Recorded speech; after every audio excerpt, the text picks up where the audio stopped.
ಮಾದಾಯಿ ಬಗ್ಗೆ ಕೇಳ್ತಾರೆ. ಮಾದಾಯಿ BJP JDSನ ಮೈತ್ರಿ ಸರ್ಕಾರದಲ್ಲಿ ಯಡಿಯೂರಪ್ಪನವರು ಉಪಮುಖ್ಯಮಂತ್ರಿಗಳು, ನಾನು ಮುಖ್ಯಮಂತ್ರಿಯಾಗ ನಾವಿಬ್ಬರು ಸೇರಿ ಮಾದಾಯಿಗೆ ಚಾಲನೆ ಕೊಟ್ಟವರು, ಅಪ್ಪರ್ ಭದ್ರಾಗೆ ಚಾಲನೆ ಕೊಟ್ಟವರು. ಇವ್ರದ್ದೇನು ಕಾಂಟ್ರಿಬ್ಯೂಷನ್ ಇದೆ ನೀರಾವರಿ ಬಗ್ಗೆ? ಅದರಿಂದ ಈ ಲಘುವಾಗಿ ಮಾತನಾಡೋದು ನಿಲ್ಲಿಸಲಿ. ಕುಡಿಯೋ ನೀರಿಲ್ಲ ಬೆಂಗಳೂರು ನಗರದಲ್ಲಿ. ಇವತ್ತು ಮಂಡ್ಯ ಜಿಲ್ಲೆಯಲ್ಲಿ ಹೊಲಗಳೆಲ್ಲ ಒಣಗಿ ನಿಂತೋಗಿದೆ, ಕಬ್ಬಿನ ಬೆಳೆ ನಾಶ ಆಗಿದೆ. ಇವತ್ತು ಕುಡಿಯಕ್ಕೆ ನೀರಿಲ್ಲ. ಇವತ್ತು ಈ ಪರಿಸ್ಥಿತಿ ತಂದಿರೋರು ಯಾರು? ನಾವು ತಂದಿರೋದ?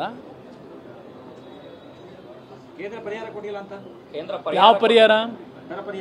ಯಾವ ಪರಿಹಾರ? ಯಾವ ಥರ ಪರಿಹಾರ ಕೊಡಬೇಕು ನೋಡೋಣ. ಕೋರ್ಟಲ್ಲಿ ಏನಾಗುತ್ತೆ ಹಾಕೊಂಡವ್ರಲ್ವಾ ಈಗ ನೋಡಿ. ಹೌದು ತಗೊಂಡಿದ್ದಾರೆ, ಎಕ್ಸ್ಪ್ಲನೇಷನ್ ಕೊಡಬೇಕಲ್ಲ ಅವರನ್ನು. ಇಲ್ಲಿ ಪ್ರಶ್ನೆ NDRF SDRFನ ಒಂದು ಗೈಡ್ಲೈನ್ಸ್ ಏನಿದೆ ನಾನು ಕೇಳ್ತಕ್ಕಂಥದ್ದು ನಿಮಗೆ.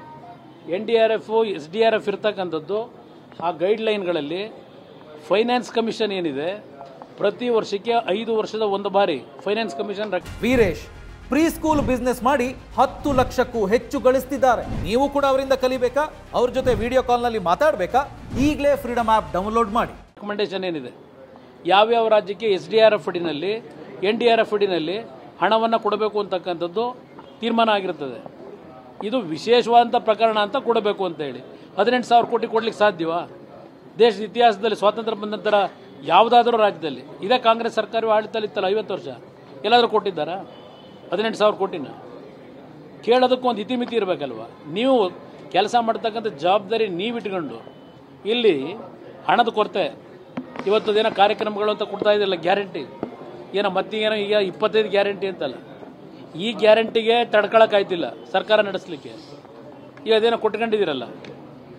ಈಗ ನೀವು ಸರಿಯಾದ ರೀತಿಯ ಆರ್ಥಿಕ ಹೊಣೆಗಾರಿಕೆಯನ್ನು ಮಾಡದೆ ಇವತ್ತು ಕೇಂದ್ರ ಸರ್ಕಾರದ ಮುಂದೆ ಪ್ರತಿನಿತ್ಯ ಹೇಳ್ತಾ ಇದ್ದೀರಿ. ಈಗ ನಾನು ಸರ್ಕಾರದಲ್ಲಿ 14 ತಿಂಗಳು ರೈತರ ಸಾಲ ಮನ್ನಾ ಮಾಡ್ತೀವಿ ಅಂತ ಹೇಳಿದ್ವಲ್ಲ. 25,000 ಕೋಟಿ ರೈತರ ಸಾಲ ಮನ್ನಾ ಮಾಡಿದಾಗ ಕೇಂದ್ರ ಸರ್ಕಾರ ಕೊಡಿ ಅಂತ ಕೇಳಿದ್ವ ನಾವು? ರಾಜ್ಯದಿಂದ, ನಮ್ಮ ರಾಜ್ಯ ತೆರಿಗೆ ಹಣದಿಂದ ಕಟ್ಟಿಲ್ವ ನಾವು? ರೈತರ ಸಾಲ ಮನ್ನಾ ಮಾಡಲಿಲ್ವ? ಇವರು ಮಾಡಲಿಕ್ಕಾಗದೆ ಈ ಕೇಂದ್ರ ಸರ್ಕಾರದ ಕಡೆ ಪ್ರತಿಯೊಂದು ದಿನ ಬೊಟ್ಟು ಮಾಡಿ ತೋರಿಸ್ತಾ ಇರೋದು ನೋಡ್ತಾ ಇದ್ದೇವೆ. ಯಾವ ಬಿಡಿ, ಅವ್ರ ಬಗ್ಗೆ ಎಲ್ಲ ಚರ್ಚೆ ಇಲ್ಲ. ದೊಡ್ಡ